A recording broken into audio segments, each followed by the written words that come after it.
ఈరోజు మనలో అనేక మంది అనేక శత్రువుల చేతికి అప్పగించబడ్డాం. ఆర్థిక సమస్య ఈరోజు నీకు శత్రువు కాదా? అడుగుతున్నాను.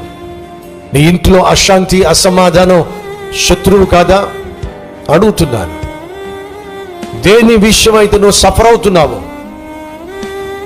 దేని విషయమైతే నువ్వు బాధపడుతున్నావు, దేనికైతే నువ్వు భయపడుతున్నావో అది బహుశా నువ్వు దేవుణ్ణి తిరస్కరించావు కాబట్టి, దేవుణ్ణి వ్యతిరేకించావు కాబట్టి, దేవునికి ఇష్టం లేని పనులు చేశావు కాబట్టి దేవుడు అనుమతించిన శత్రువేమో. ఒక్కసారి పరిశీలించుకో, పరిశోధించుకో, పరీక్షించుకో. ఈరోజు నువ్వు కలిగి ఉన్నటువంటి శత్రువు ఎవరో అర్థం చేసుకో. చేయాల్సింది పశ్చాత్తాపం, చేయాల్సింది కలిగి ఉన్నటువంటి దోషాన్ని ఒప్పుకొని విడిచిపెట్టడం.